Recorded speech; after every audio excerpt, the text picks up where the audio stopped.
네, 두통은 머리가 아픈 거잖아요. 머리 쪽은 보면 제일 많은 게 뇌신경의 이상이고 뇌혈관의 이상, 그 다음에 이제 많은 게 두피 쪽의 이상, 이게 두 가지로 나눌 수가 있는데요. 대개 두피 쪽의 이상은 이 혈관성이 제일 많습니다. 이 지루성 피부염과 더불어 가지고 이 기름 분비물이 많이 나오기 때문에 염증 같은 게 잘 생깁니다.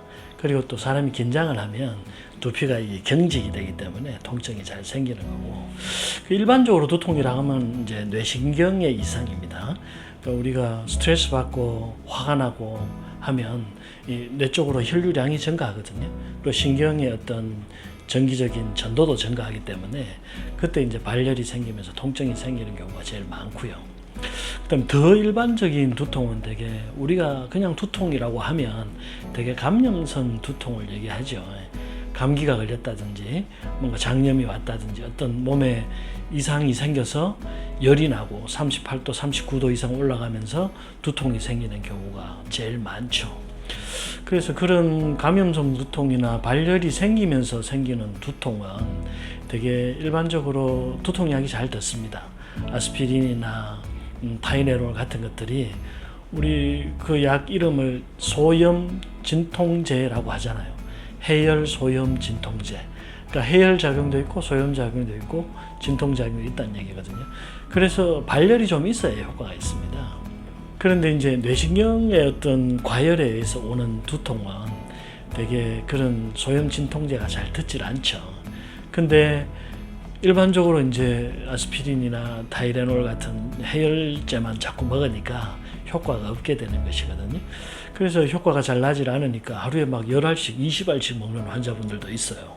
그래도 효과가 없으니까 한의원을 오게 되는데, 대개 한의원을 찾는 환자분들은 발열이 심해서 오는 두통은 잘 없습니다. 대부분이 그런 어떤 미열이 있으면서 두통이 지속적으로 있는 경우가 많고, 일반적인 해열 진통 소염제가 잘 듣지 않는 두통을 가지신 분들이 많더라. 그게 이제 자율신경의 이상입니다. 되게 스트레스 받고 만성 어떤 질환이 오래돼 있고 항상 긴장해 있고 하는 경우에 두통이 생기는 경우인데, 이런 경우에 두통은 격렬한 두통은 잘 없습니다. 되게 박동성, 동맥이 뛸 때 두근두근 하면서 아프다든지 또 전기가 찌릿찌릿 오면서 아프다든지 하는 경우가 많고, 제일 많은 것이 이제 멍한 두통입니다. 그러니까 집중력이 없어지고 기억력도 잘 생기지 않고 무거운 느낌이 있단 말이죠. 그런 두통이 이제 한의원에 찾아오는 두통의 80% 정도가 된다, 이렇게 말씀드릴 수가 있습니다. 그래서 이제 이 한의원을 찾아오시는 분들의 두통은 대부분 이 멍하고 뭔가 띵하다, 집중이 안 된다, 이렇게 말씀하시는 분들이 대부분이거든요. 그런 경우가 이제 자율신경의 이상입니다. 되게 이제 교감신경이 흥분하게 되면은 뇌신경이 과열이 되거든요. 뇌신경이 과열이 된다고 해서 실제로 막 38도, 39도처럼 열이 올라가지는 않습니다. 대신 이제 열감을 느끼죠. 주로 신경이 많은 쪽 흉상부에 화끈거림, 안면 홍조, 그 다음에 열이 막 치밀어 오른다는 느낌을 얘기하고, 대신 체온 자체는 잘 올라가지 않습니다.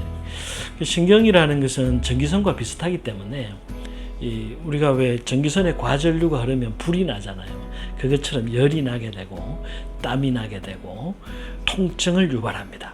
신경에 과전류가 흐르면 신경도 이 대사작용을 하기 때문에 노폐물이 많이 생기거든요.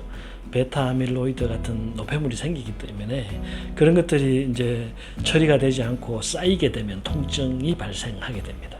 그러니까 대개 두통 환자들 보면 운동량이 좀 부족한 경우도 있고 또 불면증을 같이 가지고 있는 경우도 되게 많거든요.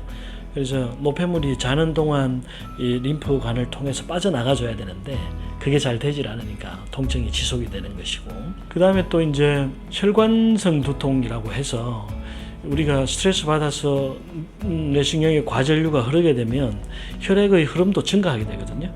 그러니까 빨리 올라오고 빨리 내려가 줘야 되는데 올라오긴 빨리 올라왔는데 내려가지는 잘 못하니까 혈관의 압력이 증가합니다. 그래서 혈관의 압력이 증가하면 또 혈관성 통증이 생기죠.